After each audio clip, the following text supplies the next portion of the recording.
As for how Google's driverless car works, it's a mixture of laser sensors, radar, cameras, and GPS. The real secret sauce, though, is the laser sensor on top of the car, which captures a 360-degree image and millions of data points every second.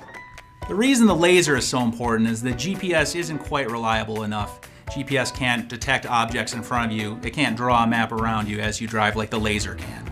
You think Google Maps is impressive? Wait till you see the maps that are produced by a bunch of Google driverless cars going around the city.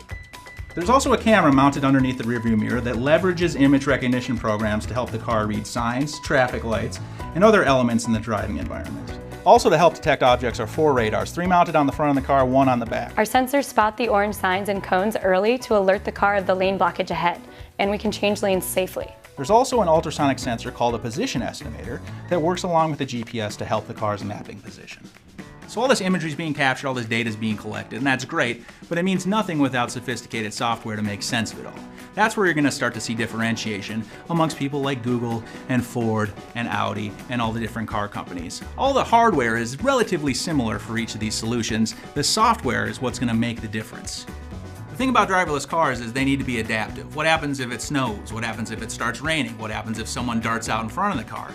These cars need to be able to adjust themselves on the fly. So now what you'll see is our vehicle at a busy intersection.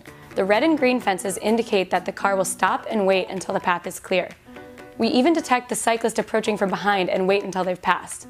Whether you know it or not, there's already plenty of driverless car technology all around you. You have cars that can parallel park themselves, cars that'll help you stay in your lane, cars that'll warn you if you're about to hit something, cars that'll actually brake for you if you're about to hit something, and then cars that can actually valet park themselves. Take a company like Vallejo that's working on cars that park themselves. Picture this, you pull up to Costco, you get out of your car, you go right into the store, and the car goes and finds a parking spot in the parking lot. That's the eventual promise. The technology is still in its early stages, but that's coming in the not too distant future. So what's the future of driverless car technology? Will we ever have fully driverless cars? The answer is yes. It's gonna happen. Just embrace it. You're not gonna have to embrace it for a while though. People wanna drive cars. People don't trust driverless cars yet. An unmanned car driven by a search engine company. We've seen that movie. It ends with robots harvesting our bodies for energy. There's a lot of legal issues we gotta get through. The first time there's an accident with one of these driverless cars, it's gonna cause a whole mess. There's gonna be a media firestorm, politicians are gonna get involved. Right now, it is against the law for a vehicle to be on the roadway without a human being driving it. People are gonna be saying, what's to be done about these driverless cars? That's why we're easing into it right now. It may not happen overnight, may not happen in a decade, may not happen in 25 years, but we're off to a good start. We just need to get comfortable with it.